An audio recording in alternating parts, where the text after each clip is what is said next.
Hema committee റിപ്പോർട്ടിന്മേൽ നടപടിയെടുക്കാത്തതിൽ സർക്കാരിനെ രൂക്ഷമായി വിമർശിച്ച് ഹൈക്കോടതി.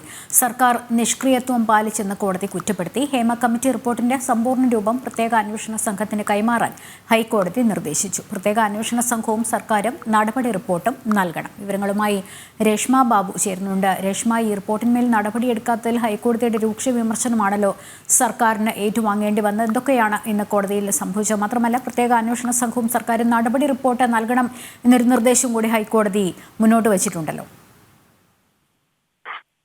ലക്ഷ്മി, ഹേമ കമ്മിറ്റി റിപ്പോർട്ടുമായി ബന്ധപ്പെട്ടുള്ള കോടതിയിൽ ഈ പൊതുതാൽപര്യ ഹർജികൾ പരിഗണിക്കവെയാണ് ഹൈക്കോടതി ഇടക്കാല ഉത്തരവ് പുറപ്പെടുവിക്കുകയും ഒപ്പം തന്നെ ചില വിമർശന രൂപേണയുള്ള ചോദ്യങ്ങൾ സർക്കാരിനോട് ആരായുകയും ചെയ്തത്. സർക്കാർ ഈ ഹേമ കമ്മിറ്റി റിപ്പോർട്ടിന്മേൽ അങ്ങേയറ്റം നിഷ്ക്രിയത്വം പാലിച്ചു, അങ്ങേയറ്റം ഉദാസീനമായിട്ടുള്ള ഒരു നിലപാടാണ് സർക്കാരിന്റെ ഭാഗത്തു നിന്നും ഉണ്ടായത്. ഈ ഹേമ കമ്മിറ്റി റിപ്പോർട്ട് സമർപ്പിക്കപ്പെട്ടതിന് ശേഷം എന്തുകൊണ്ടാണ് സംസ്ഥാന സർക്കാർ അതിന്മേലൊരു നടപടി സ്വീകരിക്കാതിരുന്നതെന്നും പ്രത്യേക ബെഞ്ച് ഇന്ന് എടുത്തു ചോദിക്കുകയും ചെയ്തു. ഇക്കാര്യത്തിൽ ഇന്ന് ഇടക്കാല ഉത്തരവിൽ ഹൈക്കോടതി പറഞ്ഞിട്ടുള്ളത്, പ്രത്യേക അന്വേഷണ സംഘത്തിന് ഈ ഹേമ കമ്മിറ്റി റിപ്പോർട്ടിന്റെ സമ്പൂർണ്ണ രൂപം കൈമാറണം. ഒപ്പം തന്നെ ഈ ഹേമ കമ്മിറ്റി റിപ്പോർട്ടിന്റെ സമ്പൂർണ്ണ രൂപം പരിശോധിച്ചതിന് ശേഷം അതിന്മേലൊരു പ്രാഥമിക അന്വേഷണം പ്രത്യേക സംഘം നടത്തുകയും വേണം. ആ അന്വേഷണം ഒക്കെ തന്നെ ഹൈക്കോടതിയുടെ നിരീക്ഷണത്തിലും മേൽനോട്ടത്തിലും ആകുമെന്നും ഉത്തരവിൽ ഹൈക്കോടതി ഡിവിഷൻ ബെഞ്ച് ചൂണ്ടിക്കാട്ടുകയും ചെയ്യുന്നുണ്ട്. ഒപ്പം തന്നെ മാധ്യമ വിചാരണ ഇക്കാര്യത്തിൽ പാടില്ല.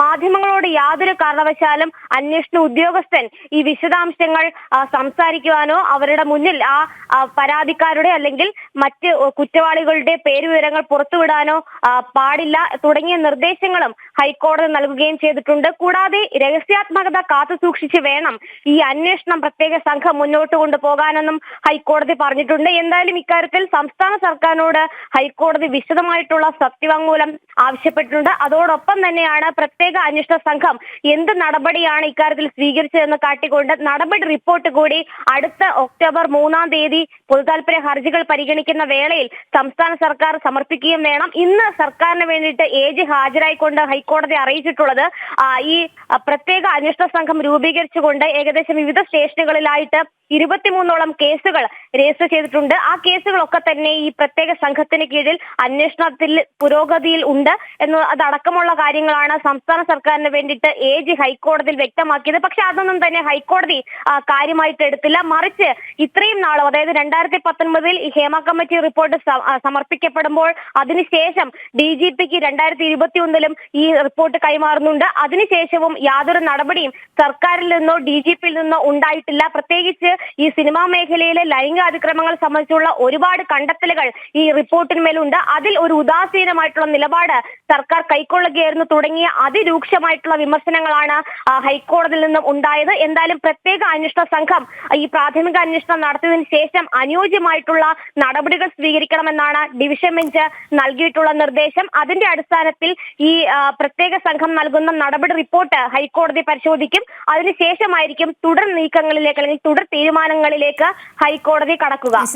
ഈ SITക്ക് കൈമാറണം, പക്ഷേ രഹസ്യാത്മകത സൂക്ഷിക്കണം എന്ന നിർദ്ദേശം കൂടി കോടതി മുന്നോട്ട് വെച്ചിട്ടുണ്ടെന്ന് മനസ്സിലാകുന്നു. മാത്രമല്ല, മാധ്യമങ്ങൾക്ക് തടയിടണം എന്നൊരാവശ്യം സർക്കാർ വെച്ചതും കോടതി അംഗീകരിച്ചില്ല എന്ന് മനസ്സിലാകുന്നു.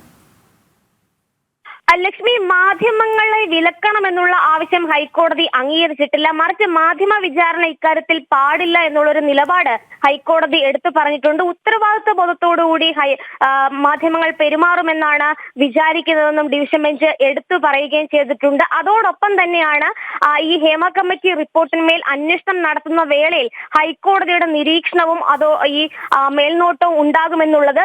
ആ അന്വേഷണ പുരോഗതി ഹൈക്കോടതി ഓരോ ഇടവേളയിലും വിലയിരുത്തുകയും ചെയ്യും. എന്തായാലും നിലവിൽ ഈ മാധ്യമങ്ങളോട് ഈ ഒരു വിശദാംശങ്ങൾ, അതായത് കുറ്റം ചെയ്തവർ ആരൊക്കെ, പരാതിക്കാരുടെ പേരുവിവരങ്ങൾ, ഇതൊന്നും തന്നെ പുറത്തുവിടാൻ പാടുള്ളതല്ല. മറിച്ച് അന്വേഷണത്തിന്റെ വിശദാംശങ്ങൾ പറയുന്നതിന് തെറ്റൊന്നുമില്ല. പക്ഷേ സ്വകാര്യത ഉറപ്പുവരുത്തിക്കൊണ്ട് മുന്നോട്ട് പോകണം എന്നുള്ളതാണ് ഹൈക്കോടതി ഇതിൽ എടുത്തു പറഞ്ഞിട്ടുള്ളത്. അതോടൊപ്പം തന്നെ രഹസ്യാത്മകത കാത്തുസൂക്ഷിക്കണം എന്നുള്ള ഒരു നിർദ്ദേശം ഈ അന്വേഷണ ഉദ്യോഗസ്ഥന് ഹൈക്കോടതി നൽകുകയും ചെയ്തിട്ടുണ്ട്. എന്തായാലും സർക്കാരിനെ സംബന്ധിച്ച് ഇതുവരെ പൂഴ്ത്തിവെക്കപ്പെട്ട ഹേമ കമ്മിറ്റി റിപ്പോർട്ടിന്മേൽ ഒരു പ്രാഥമിക അന്വേഷണം നടത്താൻ ഹൈക്കോടതിയുടെ ഇടപെടൽ വേണ്ടി വന്നു. അതോടൊപ്പം തന്നെ സർക്കാർ ചെയ്യേണ്ട ബാധ്യത അല്ലെങ്കിൽ സർക്കാരിന്റെ ഉത്തരവാദിത്വത്തിൽ നിന്ന് സർക്കാർ പിന്നോട്ട് പോയി എന്നുള്ള ഒരു വിമർശനം ഹൈക്കോടതിയിൽ നിന്ന് നേരിടേണ്ടി വരികയും ചെയ്തു.